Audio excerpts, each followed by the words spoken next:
Baik, assalamualaikum warahmatullahi wabarakatuh. Halo Pak Edi Kurnia, Waalaikumsalam. apa kabar?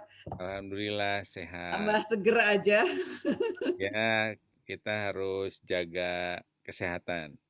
jaga kesehatan ya. Habis potong rambut ya kayaknya ya. Iya, betul. Oke, baik. Thank you ya. Kumpul lagi di sini kita berkolaborasi lagi ngebahas tentang pengkayaan dari buku kita ya, Pak Edi ya.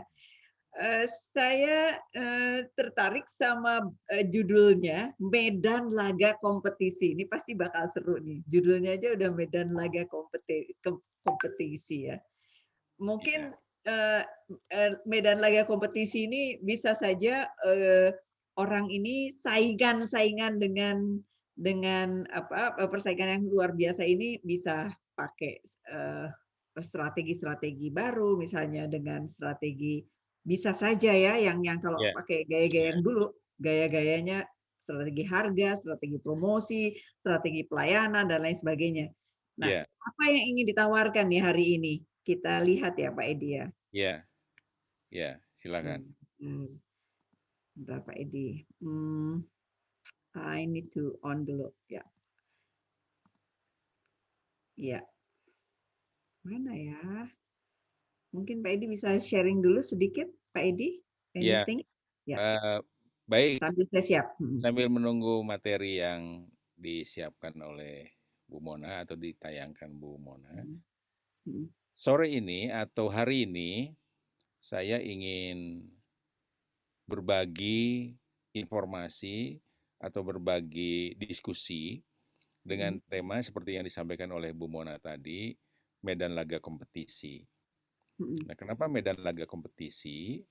Kita pahami semua bahwa saat ini kompetisi itu sangat ketat di mhm. berbagai bidang. Nah, ini yang kemudian saya ingin coba garis bawahi. Yes. Kenapa ini menjadi sangat penting, sangat strategis? Tentu saja banyak faktor yang membuat medan laga ini menjadi sangat penting, Mhm. menjadi sangat seru, dan sebetulnya hari-hari kita berada di medan laga ini sebetulnya. Baik Ya. secara individu, secara kelompok, Mhm. secara korporat, ataupun secara birokrasi sebetulnya juga sudah ada di dalam medan laga kompetisi. Tidak ada lagi medan laga yang di luar kompetisi. Sangat sulit akan kita temui. Mhm. Nah, coba kita pikirkan lebih lanjut. Ya, Maksud Pak saya, Edi, ya, ya, eee, sebelum ngelanjut lagi, ini ya. promosi dulu buku Oh, yang kita ya, ya, buat. silakan. Ya, Eee, buku ini ngebahas, bagaimana mengelola perusahaan dari perspektif komunikasi. Ada berbagai hal, berbagai bahasan, berbagai kajian, bagaimana membangun reputasi, bagaimana konseptualnya, bagaimana, internal relations, media relations, government relations, kemudian bagaimana ngebangun CSR, krisis, dan lain sebagainya. Nah, dalam konteks medan laga kompetisi, Pak Edi, barangkali dimasukin dulu ke sini nih di mananya, Pak Edi? ya. Jadi Mhm, kalau kita berbicara relevansi dengan buku ini, komunikasi korporat itu justru perannya menjadi sangat penting mhm, pada saat kompetisi berlangsung. Jadi, komunikasi korporat akan sangat penting, saya garis bawahi sekali lagi, pada saat kompetisi berlangsung. Nah, kenapa demikian? Karena kalau kita berbicara kompetisi, maka banyak pilihan-pilihan yang mhm, bisa ditawarkan mhm, kepada publik, kepada mhm, masyarakat. Nah, untuk bisa menawarkan kepada publik, kepada masyarakat itu, maka kita harus berbicara tentang keunggulan produk. mhm, Kita mhm, harus berbicara tentang keunggulan pelayanan. mhm, Kita harus berbicara tentang keunggulan pelayanan-pelayanan yang sifatnya lebih eh, personal begitu. Dan semuanya ini sekarang didukung oleh media yang berkembang sangat cepat. Misalnya katakanlah media sosial. Sekarang kalau kita lihat produk-produk yang dipasarkan begitu atau produk-produk yang ditawarkan kan tidak lagi memakai media konvensional atau mainstream media, tetapi sudah memakai media digital atau non mainstream media. Jadi sangat cepat. Nah, untuk apa ini semua? Sebetulnya salah satunya adalah untuk membangun persepsi, itu yang pertama sudah pasti, mengenai produk tersebut atau mengenai layanan tersebut. Kemudian yang kedua adalah untuk membangun kepercayaan publik atas produk atau layanan yang diberikan oleh sebuah korporasi atau oleh sebuah perusahaan. Jadi yang paling nyata misalnya, katakanlah misalnya produk-produk otomotif gitu ya. Produk-produk otomotif itu kan kalau kita lihat komunikasi korporat mereka itu sangat inovatif. Jadi sangat inovatif dan mereka segmentasinya itu sangat kuat begitu. Jadi kalau misalnya kita melihat peluncuran produk-produk otomotif itu, dia akan melihat segmen yang kami atau yang akan disasar ini yang mana begitu. Ini misalnya otomotif kelas atas, komunikasi korporat beda lagi. Otomotif kelas menengah beda lagi, otomotif kelas bawah beda lagi. Kemudian Segmented banget ya dia ya. segmented banget begitu. Jadi saya pikir ini juga terjadi di produk-produk yang lain. Misalnya demikian juga hanya misalnya FMCG, fast moving consumer goods juga demikian sebetulnya kalau kita lihat. Meskipun kalau FMCG kan sifatnya lebih massal ya, karena itu kan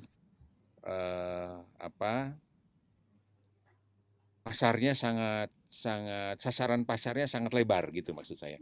Misalnya sampo begitu. Ya, kalau kita lihat sasarannya sangat lebar itu misalnya sampo ya. Sampo itu kan kalau kita perhatikan itu dia percayakan untuk bisa mempromosikan itu dia pasti pilih brand ambassador yang dikenal publik secara luas untuk menguatkan brand begitu. Jadi kalau menurut saya ini adalah strategi yang melekat dan dibahas juga di dalam buku ini sebetulnya. Mungkin Bu Mona bisa juga melihat di situ ada marketing communication juga kita kedepankan, reputasi juga kita kedepankan, bagaimana membangun reputasi dan sebagainya.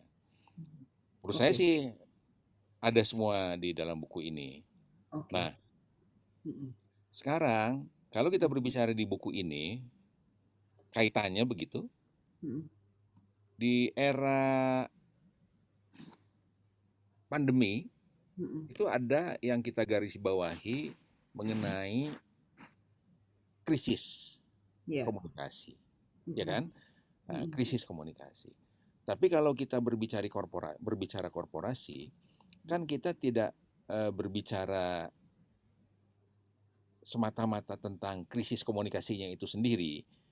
Artinya langkah-langkah krisis komunikasinya itu akan muncul ketika kita pahami tantangan industrinya seperti apa, kan begitu. Jadi harus kita pahami dulu nih tantangan industrinya, supaya kita bisa menganalisis bagaimana kita mencari jalan keluar, bagaimana kita keluar dari situasi sulit.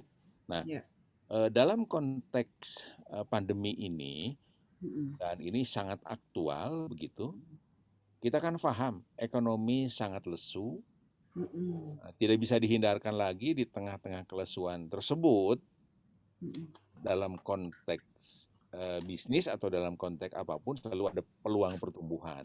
Nah, peluang pertumbuhan itu coba kita lihat sekarang. Apa sektor ekonomi yang menguat di era yang sangat sulit ini? Kita bisa petakan.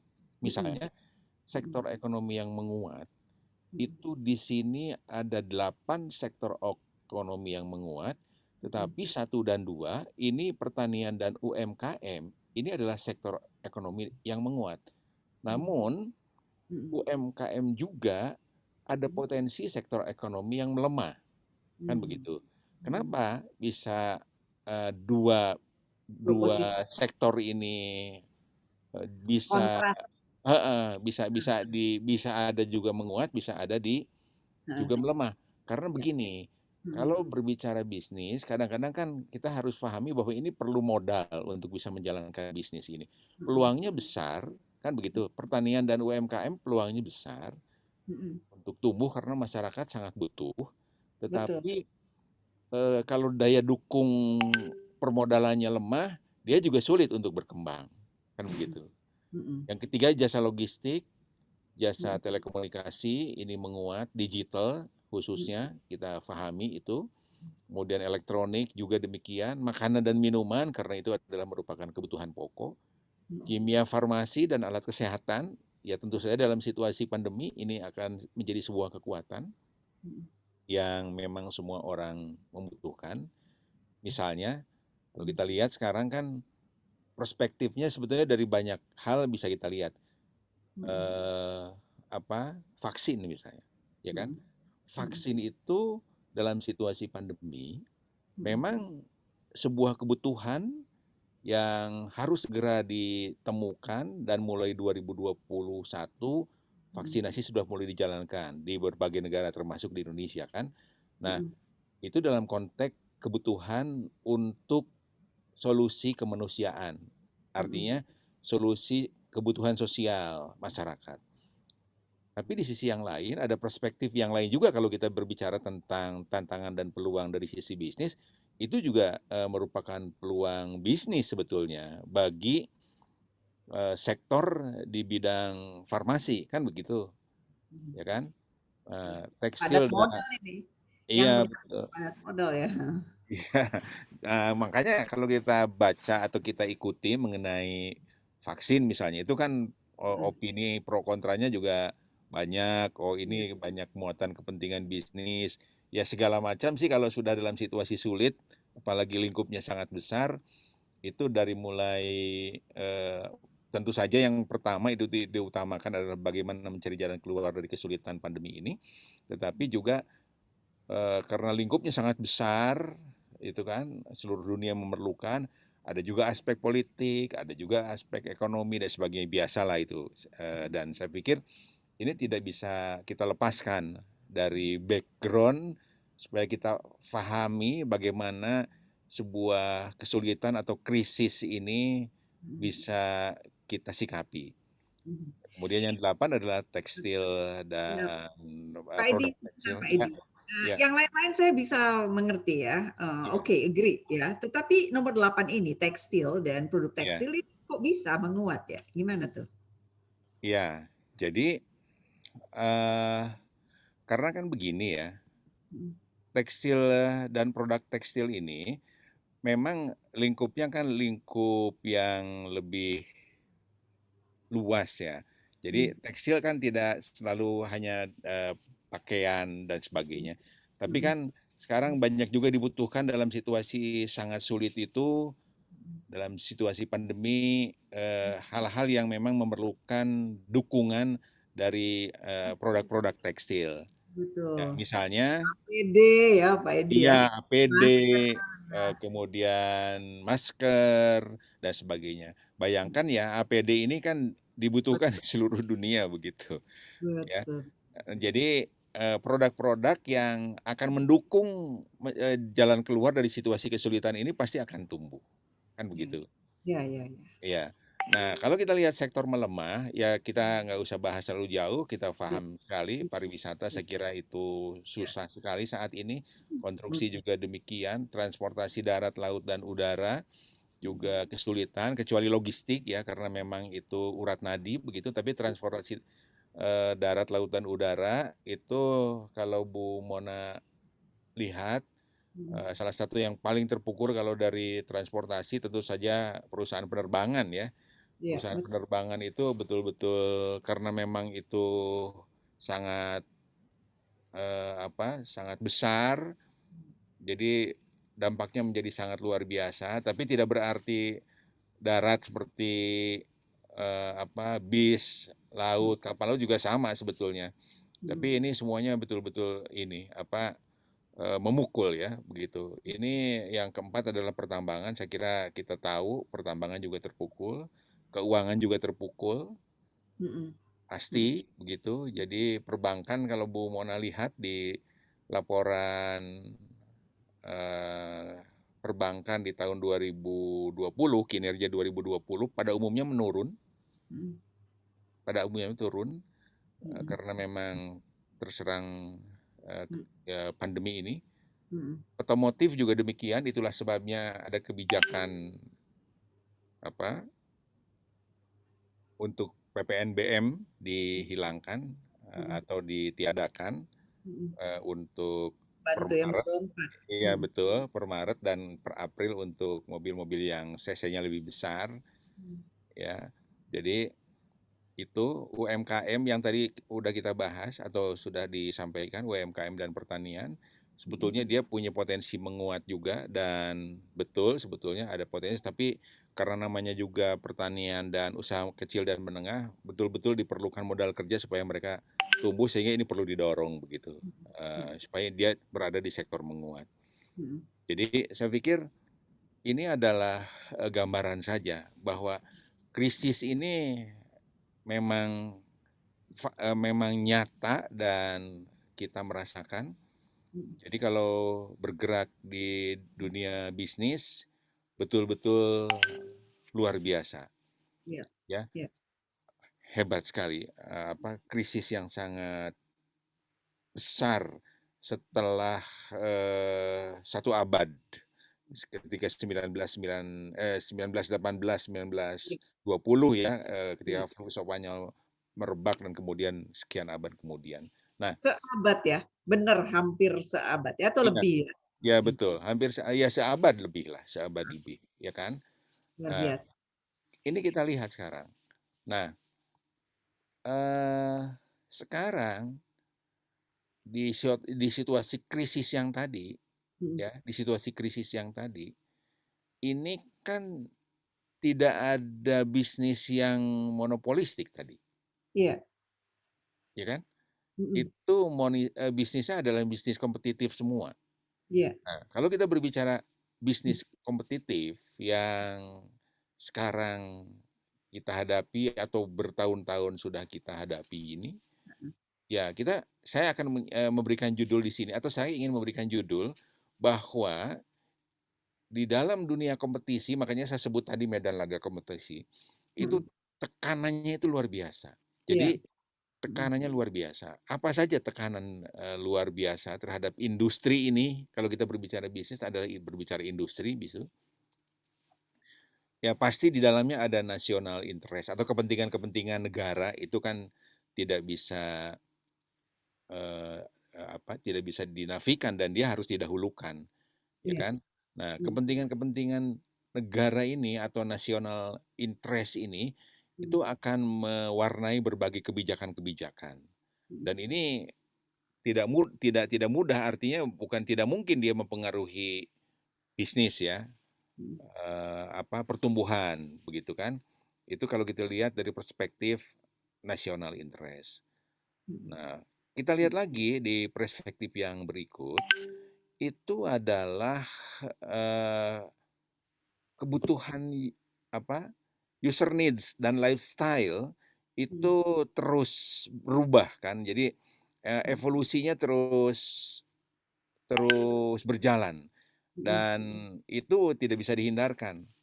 Jadi mungkin ada layanan-layanan, misalnya sebutlah badan usaha milik negara, itu ada yang sifatnya penugasan, misalnya PLN, ya, misalnya listrik ya, penyediaan listrik itu kan dapat dikatakan masih masih penugasan monopoli lah dalam kalau kita mau garis bawahi.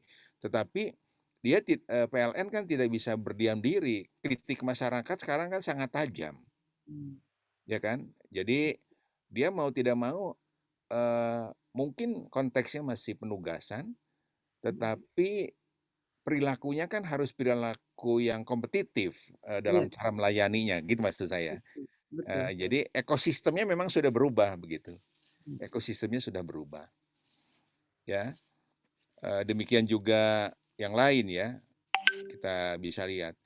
Yang Meskipun berik banyak monopolinya ya, tetapi gimana pun juga dia harus bisa beradaptasi dengan ekspektasi konsumen atau stakeholders ya. betul, betul, dan itu yang apa, yang harus dihadapi ya, harus disikapi. Dan saya pikir badan usaha yang sifatnya seperti itu sekarang mereka juga berubah total, Mm, berupaya begitu ya, berubah total secara kultur, secara budaya, mm, perusahaan, bagaimana mereka harus melayani, itu berubah total meskipun sifatnya itu adalah penugasan, begitu ya. Penugasan artinya ini adalah kepentingan negara untuk melayani masyarakat. Jadi kalau jauh sebelumnya pada saat betul-betul era masih monopoli murni, mm, kan masyarakat yang meminta-minta atau masyarakat yang tidak bisa menuntut begitu. Nah, sekarang ini masyarakat bisa menuntut, kan banyak sekali. mm, Kalau misalnya secara individu atau secara perorangan dia tidak bisa komplain, mm. lebih ini, sekarang kan banyak lembaga yang sifatnya Independen ya. independen. Ada, Yayasan Lembaga Konsumen, Ya, ada ombudsman. ombudsman, Ya, ya kan? ya, Ada ini, banyak sekali yang menurut saya ini secara secara instrumen sudah ya. lengkap begitu. Ya, baik baik sektor swasta maupun maksudnya LSM maupun pemerintah, ya Iya kan? betul, betul. Menyediakan ya. Hmm. Iya, betul sekali. Jadi harusnya sih memang harus sudah dikikis gitu, budaya budaya budaya dilayani dari birokrasi atau budaya dilayani dari lembaga-lembaga yang sebelumnya itu merasa bahwa dia mempunyai kekuatan, saya memberikan apa adanya, sekarang kan tidak bisa lagi. Ya. Mm-mm. Harus lebih cepat. Ya. Apalagi dengan media sosial Ya. yang sekarang luar biasa ini. Jadi kalau orang tidak suka, dia bisa komplain di media sosial dan melalui media sosial begitu dan semua orang bisa mengetahui gitu. Dunia di jari saya ya, dia produsen dan konsumen informasi betul-betul ya. Iya, betul. Nah, yang berikut adalah regulasi. Jadi pastilah regulasi itu kan sebetulnya kalau saya garis bawahi, kalau kita berbicara regulasi, regulasi itu pro publik kan. Iya, iya, iya, Betul Republik. ya? Regulasi itu kan pro publik. Jadi dia yang Biasanya, namanya regulasi. maksudnya idealnya pro publik ya. Ya, ya, ya.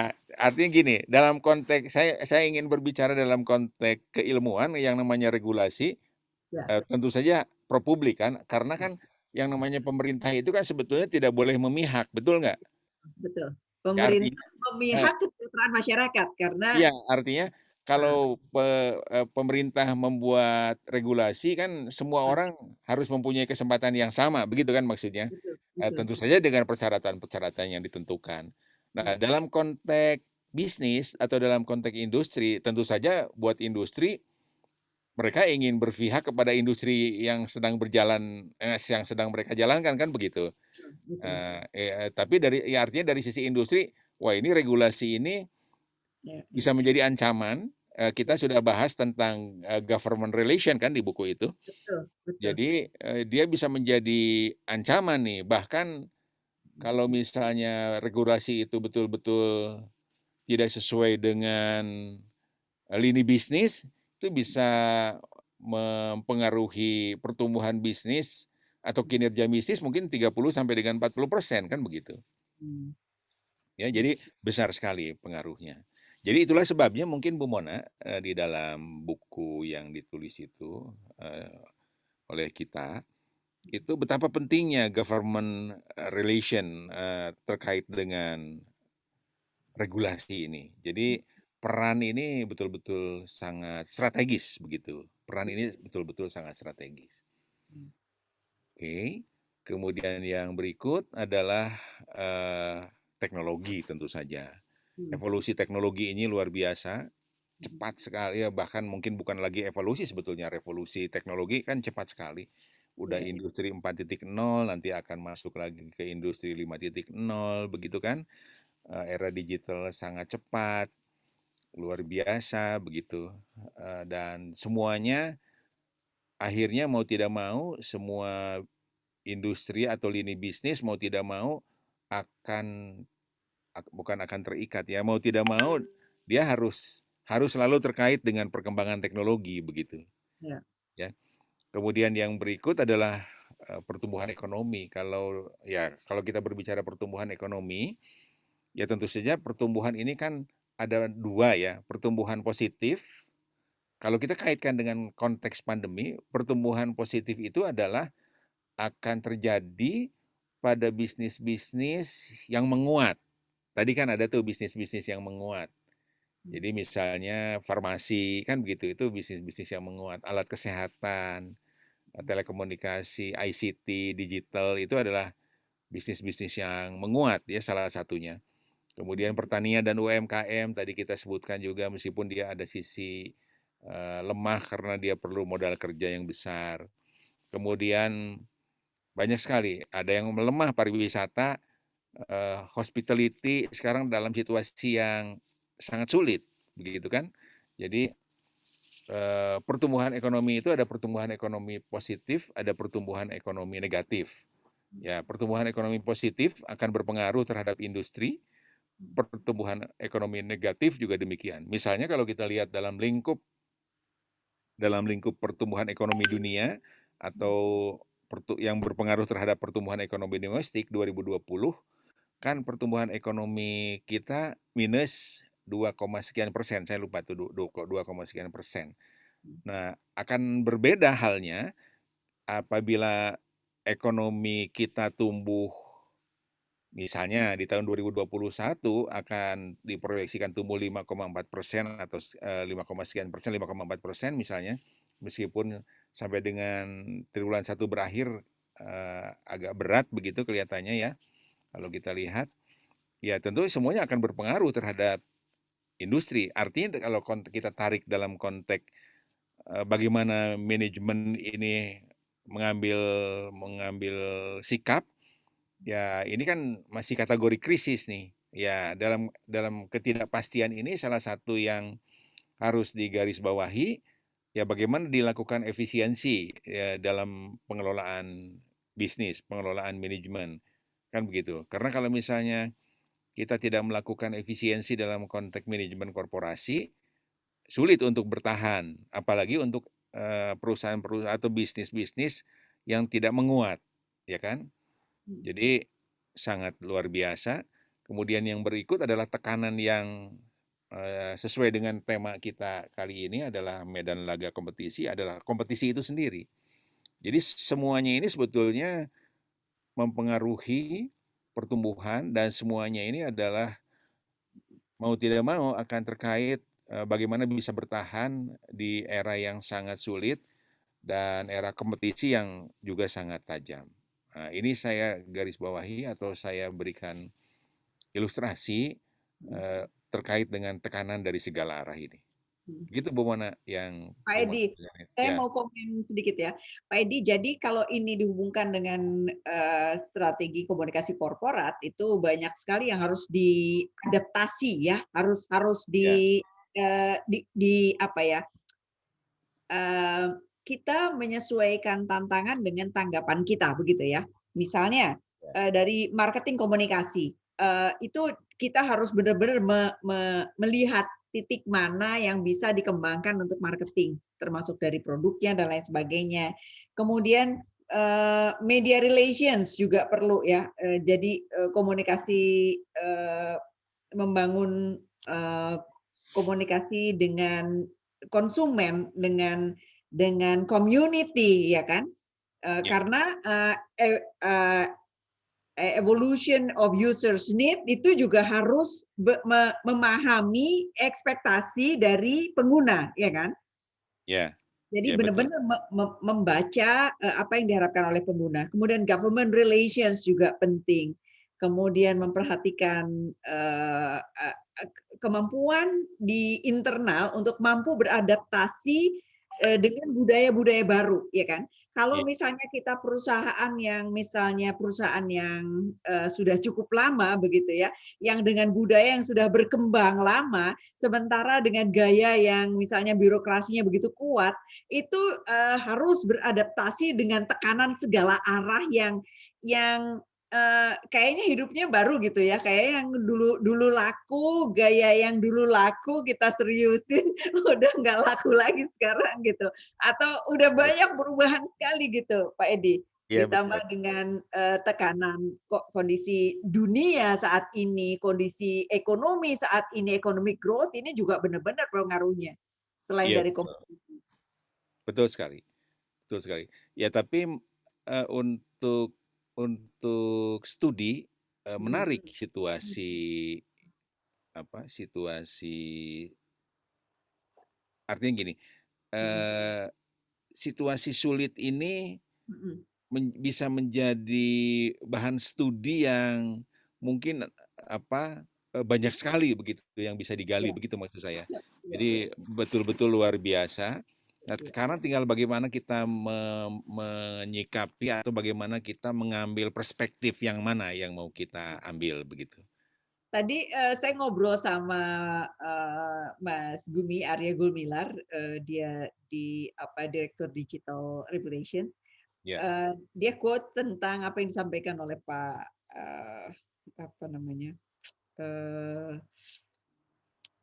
Rena Kasali, bahwa dulu oh, itu, orang tuh biasanya jalan jalan jalan lewat situ, terus sekarang jalannya longsor gitu, terus jadi cari-cari sendiri jalannya kayaknya udah harus cari-cari, udah nggak ada jalan yang kayak dulu lagi, semuanya harus bener-bener adaptif, mencari dan baru gitu, ya kan? Dengan betul. ada dengan adanya Covid ini, orang tuh Ya, pada shock gitu. betul. Yang tadinya di kantor, udah sekarang WFH gitu ya.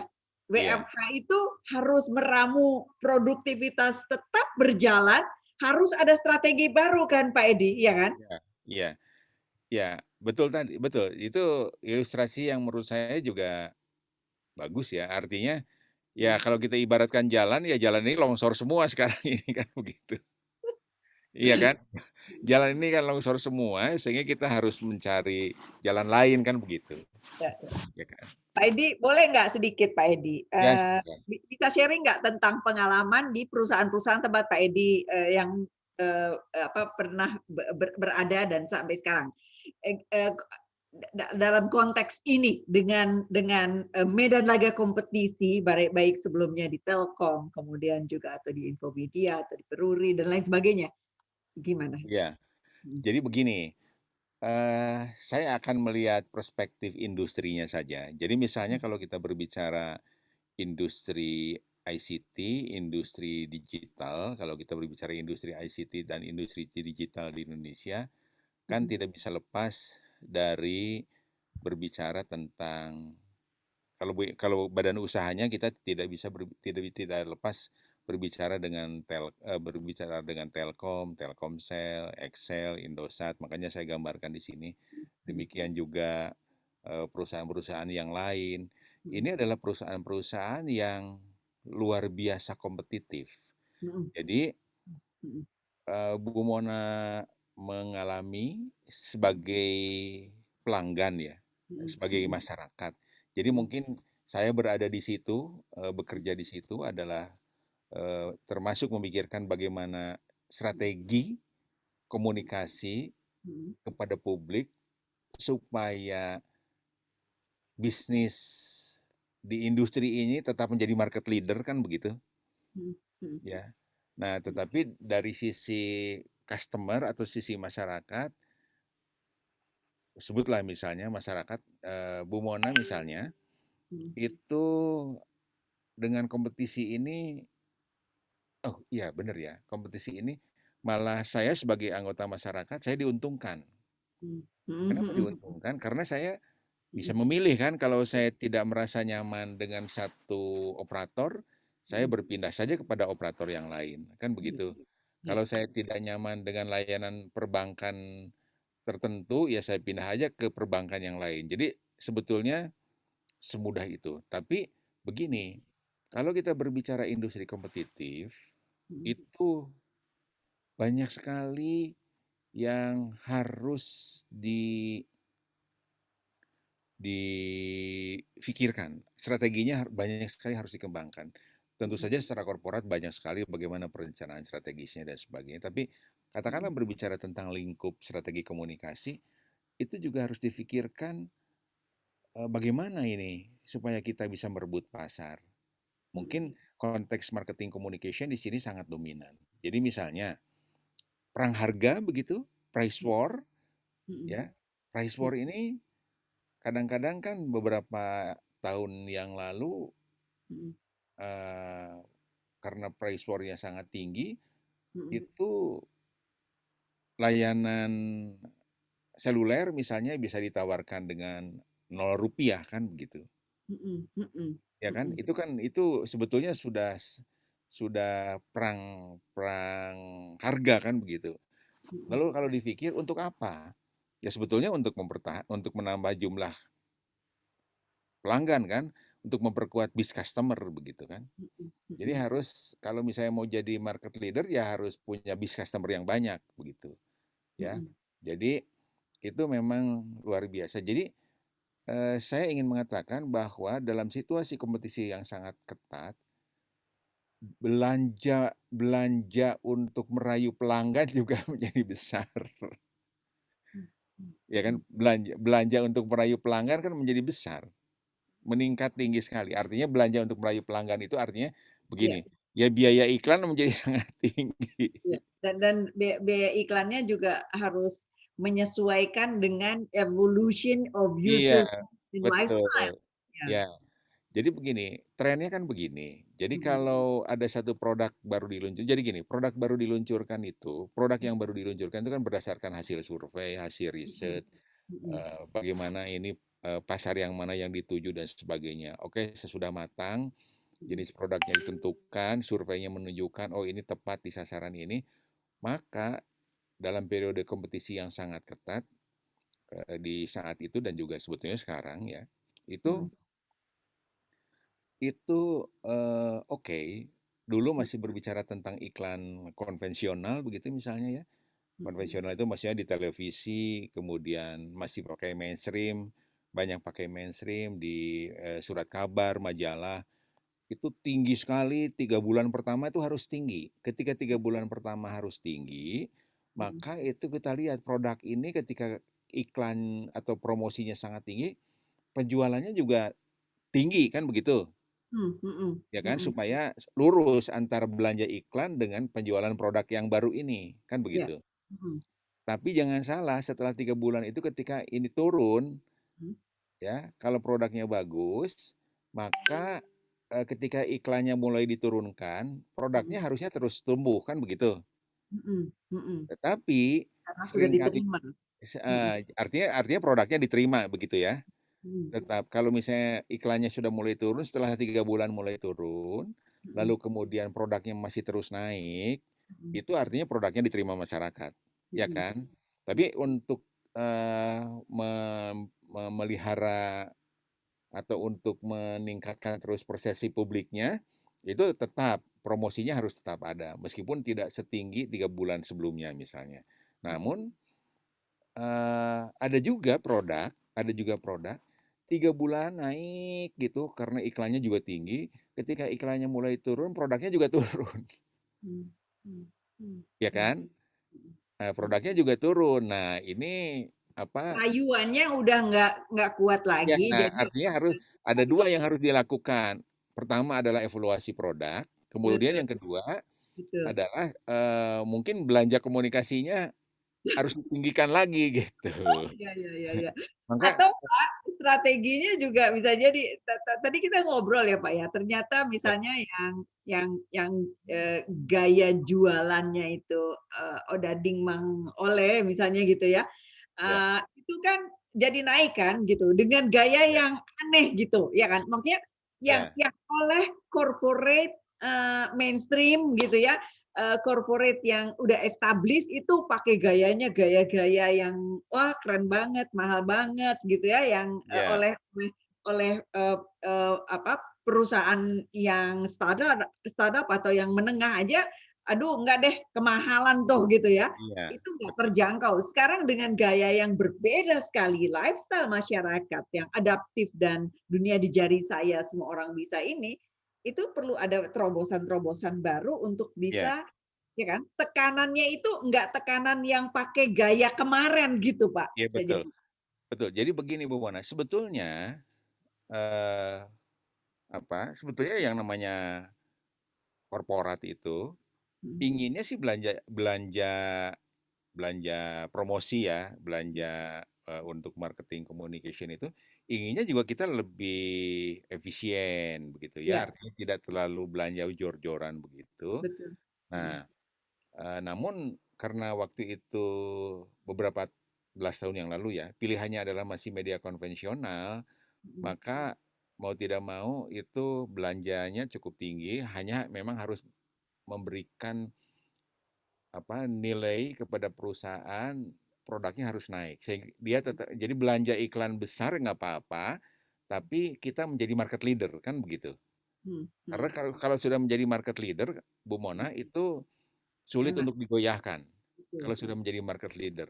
Karena kan, pasarnya sudah dikuasai gitu. betul, betul, Jadi top of mind, di customer sudah melekat kalau dia sudah menjadi kalau sudah menjadi market leader ya, meskipun itu tetap harus dipertahankan. Nah, mhm, sekarang bergeser Bu Mona, memang bergeser di era digital ini belanja sudah mulai ke digital, kan iya, begitu.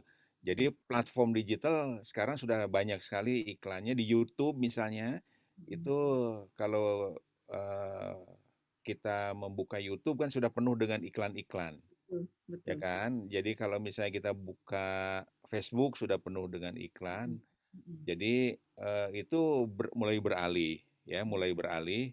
Digital tumbuh untuk bagian daripada promosi.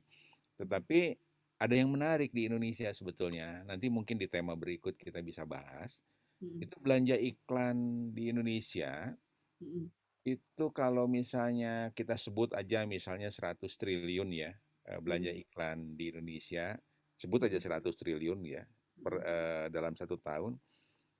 Menarik di Indonesia ini, mhm, hampir 60% masih belanja iklannya di televisi. Jadi 60 ya?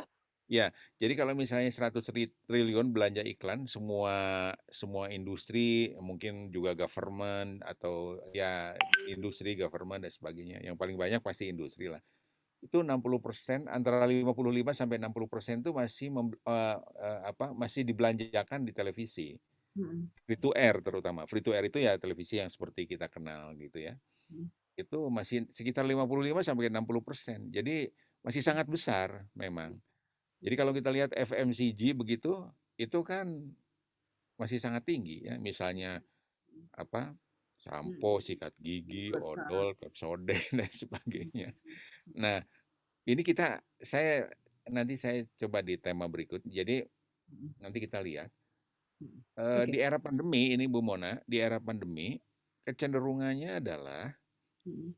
free to air naik lagi nih. Mmm, Artinya iya, namanya orang orang di rumah ya. karena orang banyak di rumah kan begitu. Tapi apakah mereka nonton, di Iya, artinya begini, mhm, kita bisa lihat segmentasinya. iya, iya, iya, iya, iya, Jadi ada segmentasi A, B, C, D begitu kalau kita berbicara sosial ekonomi. mhm, Mungkin segmen A, B itu sudah mulai meninggalkan free to air bisa jadi ya, dia iya, lebih banyak dinonton di YouTube atau di mhm, mana begitu. mhm, Tapi kalau yang C, D begitu, saya pikir mereka masih menonton free to air banyak sekali. betul, betul, Karena betul, mereka hiburannya kan hiburan ringan begitu betul, kan, mhm, hiburan-hiburan yang tidak ya hiburan seru, yang seru, memberikan apa, memberikan sentuhan melupakan kesulitan betul, betul, betul, Gitu, betul. gitu. Makanya yang banyak Setuju. itu yang, produk-produk yang harganya itu memang dibuat sedemikian rupa, Bu Mona. Jadi yang kalau kita lihat produk-produk yang, diiklankan di televisi ya, itu yang mereka jual kan jumlah ya, volume ya, gitu. Jadi misalnya ya FMCG lah, FMCG kan misalnya beli sampo, beli odol, beli ini, itu kan mau tidak mau menjadi kebutuhan dan kemudian terjangkau semua begitu. Iya, iya, iya, Itu yang iya, belanjanya besar. iya. Menarik Oke, itu. setuju. Itu ya, oke. Iya. Selanjutnya, Nah, dari diskusi yang tadi, saya ingin mhm, bukan menyimpulkan, saya ingin mengatakan mhm, bahwa komunikasi itu memang tidak lagi sederhana dalam situasi kompetisi ini. Jadi, mhm, ini adalah tantangan monopolistik, itu Bu Mona. Tantangan monopolistik. Apa tantangan monopolistik? Jadi kalau kita lihat, kalau kita berbicara tantangan monopolistik, jadi perusahaan yang dimiliki pemerintah, mungkin biasanya dulu dihuni oleh birokrat manja begitu, sekarang nggak bisa lagi, bener nggak? Birokrat manja itu yang tadi kita, sebut bahwa pemerintah atau perusahaan-perusahaan pemerintah cenderung bukan melayani, tapi ingin dilayani gitu kan. Nah yang, padahal yang namanya servis itu kan harus melayani. Nah, itu sekarang sudah tidak bisa lagi, mhm. dan saya kira ini sudah hilang ya, sudah mulai berkurang karena tantangannya juga sangat besar. Iya. Nah, tidak punya budaya melayani begitu. Mohon maaf ini di pemerintah pun, sudah ada, apa namanya, yang, Pan-RB ya, Iya regulasi iya, birokrasi sedemikian rupa diupayakan untuk, misalnya dengan misalnya ya, ada Komisi Keterbukaan Informasi Publik yang memberikan betul panduan, kemudian aturan-aturan yang sedemikian rupa sehingga kebutuhan masyarakat, hak-hak masyarakat itu di-entertain. Ini menimbulkan mereka juga harus berubah, yang tadi dihuni oleh, betul. birokrat yang manja itu yang dulunya kayaknya pada ngeri gitu datang ke sana, sekarang, justru mereka yang harus benar-benar memfasilitasi, entertaining public gitu ya. Betul, betul, betul. Dan sebetulnya ya betul sekali, dan pemerintah kan memang sudah membuat tadi yang kita sebut, sudah ada lembaga-lembaga independen untuk Betul, bisa, mhm, eee, apa, publik atau masyarakat itu mempunyai mempunyai saluran. Apabila betul, misalnya dia merasa tidak mhm, mendapatkan pelayanan yang seharusnya, mhm, itu dia punya salurannya, kan begitu. betul, Misalnya ada ombudsman, ya dan yang sudah cukup lama misalnya ada yayasan lembaga konsumen dan sebagainya seperti yang tadi kita sampaikan. Jadi iya, saluran-salurannya antara lain sudah sangat banyak dan, ini memang harus sudah tidak ada lagi. Jadi iya, tidak ada lagi yang seperti ini. Ini adalah sebuah potret yang sebelumnya harus sudah dikikis, kan begitu.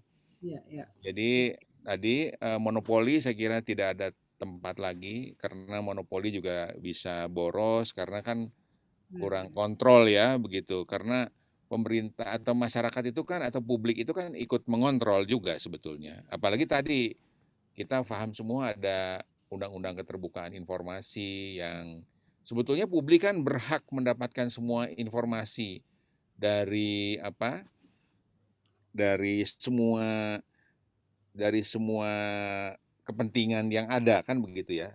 Artinya mhm, publik atau masyarakat itu kan stakeholders untuk seluruh seluruh seluruh kebutuhan mereka itu adalah stakeholder-nya kan masyarakat. Jadi dia punya hak untuk mendapatkan informasi, dia punya hak untuk memberikan kritik, dia punya hak untuk memberikan masukan, kan begitu. iya, iya, Dan, birokrat atau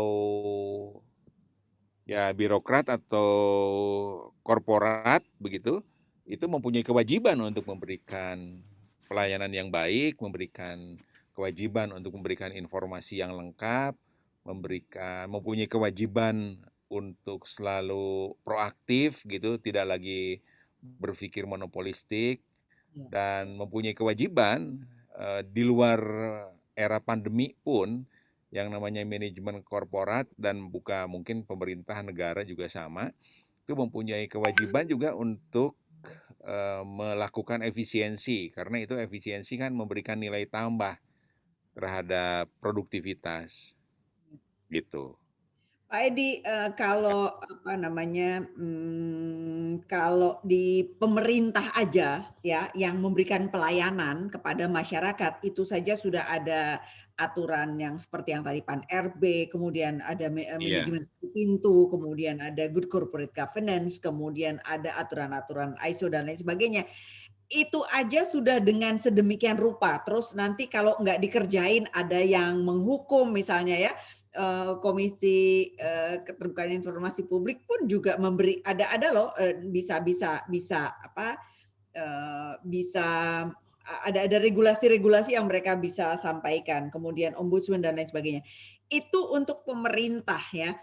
iya, Apalagi untuk perusahaan pemerintah, artinya itu lembaga pemerintah aja tuh ada sudah sedemikian rupa mereka harus menggeser budaya pelayanannya gitu ya. Apalagi pada perusahaan, perusahaan pemerintah gitu ya, yang saingannya yang tadi sudah digambarkan dengan sangat apa ya, iya, sangat banyak gitu. betul betul. Melotot sini ada, ke sana ada.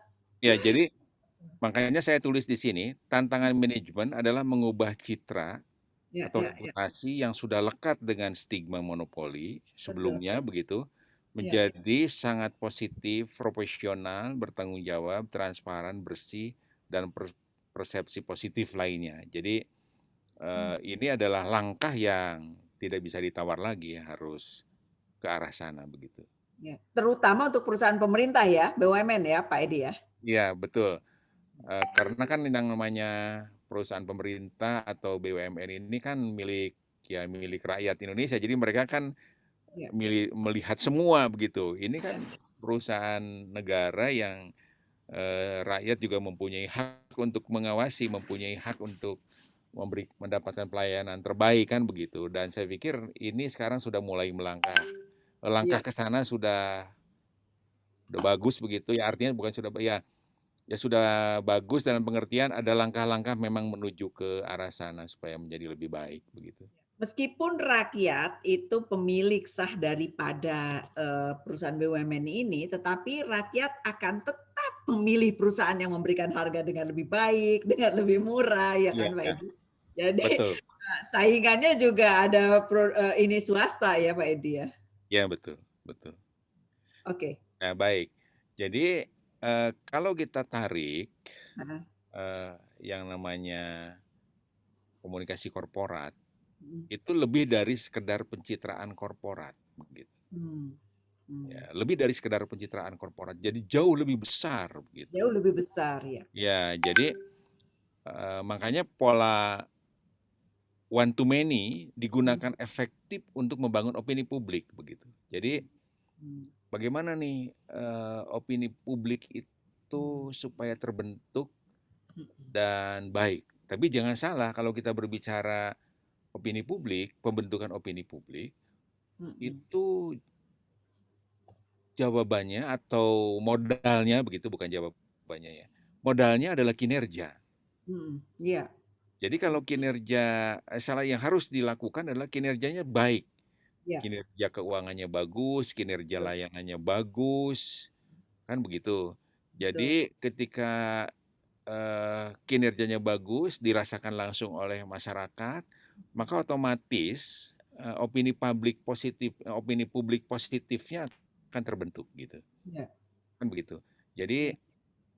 sebutlah misalnya contoh tentang perubahan, kalau menurut saya ya perubahan ya sebelum pandemi ini, perubahan tentang layanan kereta api ya yang dirubah secara luar biasa oleh Pak Jonan itu kan Mhm. sebetulnya sebelum Pak Jonan merubah itu kita melihat rasanya kok sulit ya merubah kereta Iya. api, Mhm layanan kereta api mhm Indonesia begitu. mhm. Tetapi Pak Jonan sukses, Mhm berhasil, dan mhm. ternyata bisa begitu. Dan ternyata bisa ya. Ya itu kan luar biasa itu, hebat sekali itu. Mhm Itu hebat sekali dan Kalau sebelumnya begitu waktu awal 80-an begitu ya, 70-an lah atau tahun sebelumnya sampai dengan awal 80-an, mungkin awal-awal 90-an, Mm. Jabodetabek itu kan kalau pulang kantor atau berangkat kantor, orang naik di atap kereta kan, bener nggak? Nah, ketika dirubah yang sesuatu kita melihat bahwa itu tidak mungkin, ternyata mungkin gitu, Ternyata, bisa gitu. Ya kan, bener nggak? ya, setuju, Nah, setuju. jadi itu luar biasa menurut saya, itu contoh konkret sebetulnya. Jadi kalau Iya, misalnya perjalanan kereta api ekonomi dari stasiun kota ke Purwokerto begitu misalnya, ya, atau ke Banjar begitu misalnya, itu orang berjejal-jejal eh, masuk gerbong, apalagi kalau misalnya berbicara momentum Idul Fitri, ya, itu orang masuk melalui jendela, orang ya, duduk ya, di kamar mandi, ya. orang naik di atap gitu. Itu Sudah bisa. pemandangan sehari-hari kan waktu itu. Tapi setelah dilakukan perubahan Ya. dengan itikad yang sangat luar biasa, baik sekali, Mm. ternyata bisa gitu. Sekarang kereta api ekonomi begitu, kalau dulu tanpa AC, sekarang kan sudah dengan AC semua. Mm, mm, Jadi mm. bisa gitu. Nah, Ya. jadi itu hebat. Kalau menurut saya itu sangat hebat, luar biasa.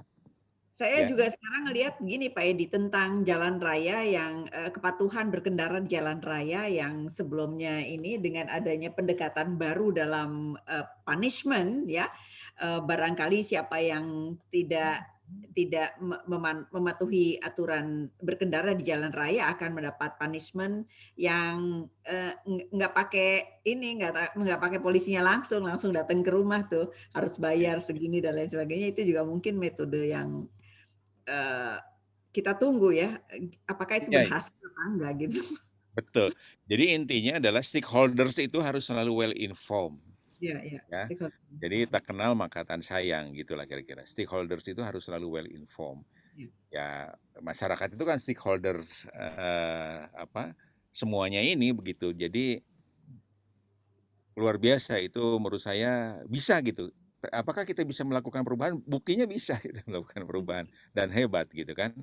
Nah, jadi intinya itulah pencitraan korporat begitu. Jadi lebih dari sekedar komunikasi begitu, apa yang dimaksud dengan pencitraan korporat itu. Jadi karena di situ ada kinerja. Jadi kalau kita lihat, sebutlah misalnya apa layanan-layanan yang sebelumnya tidak memungkinkan, kita melihat bahwa itu sangat tidak mungkin berubah, ternyata perusahaannya juga menjadi sehat gitu, Iya, ya kan? iya. Karena tidak ada kebocoran, manajemennya lebih modern, layanannya lebih bagus. Kan begini, masyarakat itu akan sangat tidak memperdulikan bagaimana atau berapa dia harus bayar sebetulnya ketika layanannya baik gitu. Kan Oke begitu. aja, nggak apa-apa Iya, gitu. artinya kan yang penting itu adalah keterjangkauan, Iya, iya, iya. affordable, bukan bukan semata-mata murah gitu loh maksud saya. Betul, betul, betul, Ya kan? betul, betul. Jadi affordable, jadi terjangkau. Jadi kalau Ya, terjangkau dan itu nyaman, buat mereka nggak ada isu gitu. ya, Buat buat publik ya, buat masyarakat tidak ada isu. ya, Yang jadi masalah itu adalah udah harganya tidak kompetitif, ya. layanannya buruk, Mm-mm. itulah yang kemudian biasanya munculnya adalah kebocoran-kebocoran, tidak efisien, Ya, boros, tidak efektif. Tapi setelah dirubah dengan tata kelola yang baik, menjadi sehat, layanannya menjadi bagus, masyarakat menjadi ingin memanfaatkan fasilitas itu atau layanan itu kan luar biasa. ya. Itulah Nah, good corporate governance ya Pak Edi ya, iya betul. transparan ya, Nah, terus betul. kinerjanya juga diukur ya. Oke. Nah, eh, kalau kita berbicara tentang korporasi begitu atau berbicara korporat, berbicara tentang komunikasi, berbicara tentang reputasi, Mm-mm. berbicara tentang pencitraan, Mm-mm. kita harus paham bahwa memang tidak semuanya indah. Saya ingin mengatakan seperti itu. Mm-mm. Tidak semuanya indah. Jadi Mm, selalu ada gejolak atau selalu ada dinamika. Banyak dinamika itu. Karena tadi kan tekanannya kan banyak sekali.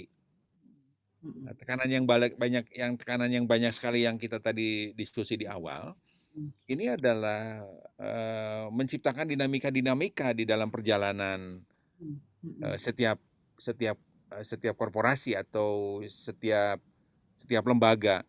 mm, Jadi katakanlah misalnya pemberitaan negatif ya. Kalau kita berbicara pemberitaan negatif, artinya yang disebut tidak semuanya indah itu misalnya munculnya pemberitaan negatif.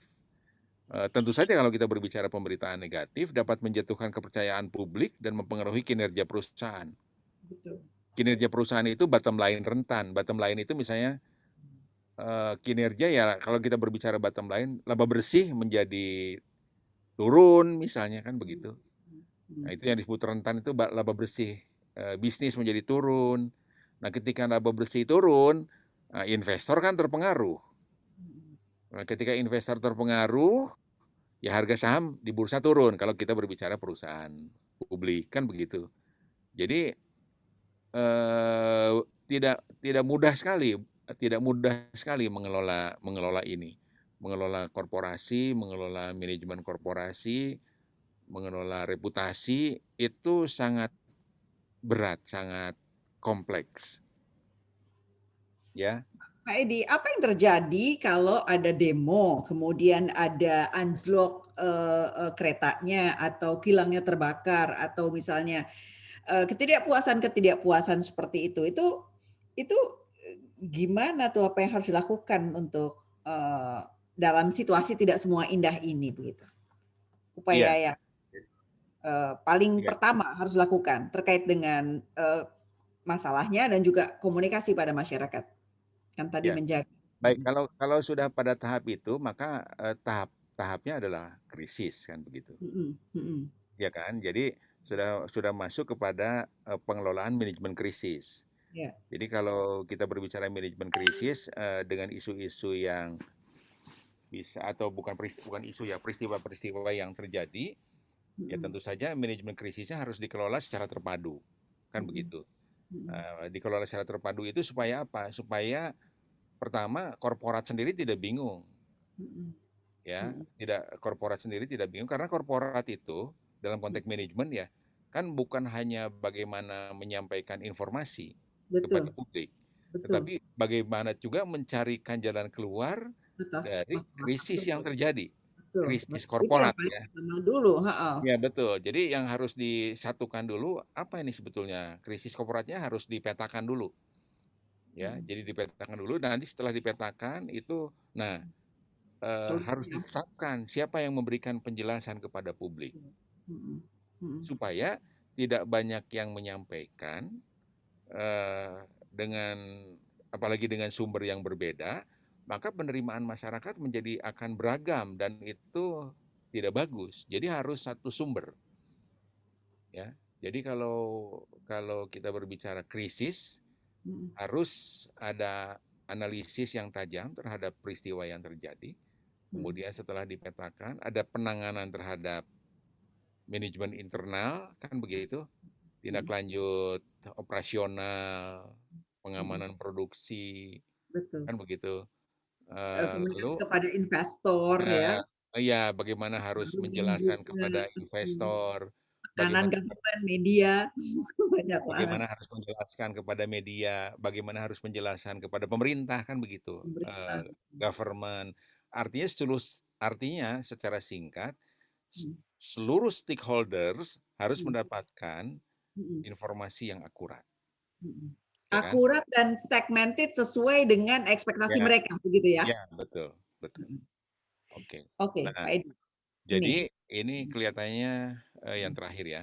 mhm, Jadi eh, s- tadi yang saya garis bawahi di depan, sebetulnya seringkali kita juga harus bisa menyikapi mhm, apabila terjadi kasus-kasus yang sensitif, kan begitu. mhm, Jadi seringkali kita melihat juga bahwa terjadi unjuk rasa misalnya nih sebuah contoh, unjuk rasa menuntut perbaikan remunerasi atau upah. Nah, unjuk rasa menuntut perbaikan remunerasi atau upah ini kan dilema buat komunikasi korporat nih, dalam konteks hubungan ke publik ya. Tetapi dilema juga buat manajemen dalam konteks korporat secara keseluruhan. Tapi kalau kita fokuskan bagaimana dilema komunikasi korporat, kan dihadapkannya begini. Pertama, ya kalau kita berbicara korporasi, ya mereka yang berunjuk rasa adalah bagian dari kita kan sebetulnya, ya kan? Betul. Yang mereka berunjuk rasa adalah bagian dari kita. Itu kalau belum ditempelin sama LSM ya, Pak Ya, Edi? bukan. Ya itulah pokoknya. Tapi kita melihatnya bahwa mereka bagian dari Bagian dari kita kita, gitu. betul. Ya, ya kan itu tidak mudah artinya. Hubungan industrialnya harus Ya, bagus ya. jadi ini apa harus kita pinter-pinter menyikapinya juga begitu. Betul, betul. Ya, mengambil posisi paling tidak. Mhm. Kemudian yang kedua adalah isu yang diangkat biasanya debatable biasanya. Ya, Misalnya tentang perbaikan remunerasi. ya, Manajemen melihat bahwa sebetulnya remunerasi itu sudah di atas rata-rata industri, kan ya. begitu, Mhm, ya kan? Artinya mhm, sudah lebih memadai begitu. mhm, mhm, Nah, tapi kan perspektif katakanlah misalnya serikat pekerja atau mhm, perspektif serikat buruh, dia mhm, punya perspektif sendiri kan, punya hitungan sendiri, mhm, punya kalkulasi sendiri, ya. Nah, mhm. sementara kan manajemen juga berpikir bahwa perusahaan ini tidak boleh hidup sesaat. Ya. Perusahaan ini harus terus berlangsung gitu maksudnya. Mhm, Jangan mhm. sampai kita terlalu banyak kompromi begitu. Nah, tetapi sebetulnya perusahaan dalam beberapa tahun nanti nggak sanggup lagi, kan gitu. Iya. Nggak sanggup lagi mungkin karena industrinya sudah mulai menurun, Mhm, persaingannya semakin tajam, mhm. sehingga efisiensinya harus ditingkatkan, kan begitu ya. Nah, ini harus difikirkan ini apa masalah ini. Nah, kemudian yang ketiga adalah public statement yang disampaikan mengandung risiko tinggi bagi keberlangsungan reputasi dan rentan untuk dimanfaatkan sebagai momentum menyerang kebijakan perusahaan. Jadi public statement ini harus harus sesuai fakta begitu. Mhm, mhm, Harus tetap berada dalam posisi perusahaan, kita berada di posisi manajemen, mhm, kan begitu. mhm, Tetapi kita juga mhm, harus bisa menyeimbangkan mhm, materi komunikasi mhm, mhm. agar yang disampaikan dalam konteks tuntutan itu dipelajari, kan begitu, Iya, ya. Dipelajari kan, harus dipelajari. Tapi tidak berarti kalau kita berbicara dipelajari tidak berarti kemudian diakomodasikan, kan begitu, atau diterima, enggak. iya, Tapi kan oke, semuanya itu tidak bisa serta-merta diputuskan, kan begitu. Jadi inilah yang dimaksud dengan hubungan industrial kan pada akhirnya, mhm. ya, hubungan industrial atau industrial relation itu, ya Iya, Pak kan? Edi, di Kemenaker, kebetulan saya pernah membantu menjadi juri untuk kegiatan mereka, mereka tuh punya LKS bipartit, Pak Edi.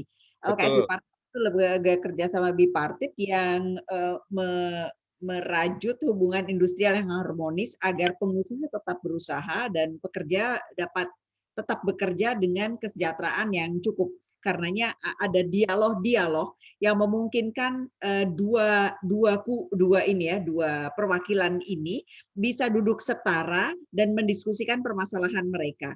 Misalnya pengusaha memiliki permasalahan apa, dia bisa didiskusikan dengan pekerja dan pekerja juga ikut memberikan solusi untuk menyelesaikan masalah itu. Ya, jadi kendala-kendala dari kedua belah pihak itu didialogkan gitu dalam hubungan yang setara. Dan ini perlu, artinya tetap aja komunikasi internal itu adalah kunci untuk produktivitas, ya kan? Iya, Eee, iya, heeh, dan komunikasi internal tersebut juga perlu perlu benar-benar memperhatikan, ya kan? Ini kan ada hubungannya sama government regulation yang tadi dibahas di awal tadi gitu. iya, Apa namanya, medan laga kompetisi tadi, ada saja pengaruh dari government regulations yang juga bisa jadi, berpengaruh terhadap misalnya remunerasi, kemudian juga internal relations, bagaimana bisa beradaptasi kalau pegawainya tidak produktif misalnya ya, kinerjanya stagnan, tidak menyesuaikan tantangan dengan tanggapan kondisi iya, dunia yang berubah ini, dia dengan gaya yang, bekerja dengan gaya yang, status quo kayak dulu, gimana ya kan, birokrasinya kuat atau apa ya, gayanya tuh nggak dinamis, nggak adaptif gitu ya kan. Sementara iya, perusahaan kan harus beradaptasi dengan, terus-menerus begitu Pak Edi. iya, iya, iya, iya, PR-nya banyak sebenarnya ya. ya, jadi, betul itu. Jadi sudah ada semuanya sudah ada aturannya dan saya pikir, itulah, apa, saluran-saluran yang bisa dipakai, tapi tentu saja di dalamnya kan tidak, seringkali tidak selalu, seringkali, Tidak eee, seindah yang tadi iya, ya.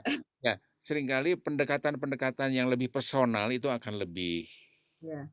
akan lebih memberikan pemahaman gitu. Jadi, banyak cara yang dilakukan ada, artinya diskusi formal mungkin iya, tapi sifatnya apa, sifatnya bukan lobby ya, sifatnya pendekatan-pendekatan personal itu menjadi penting, menjadi menarik begitu.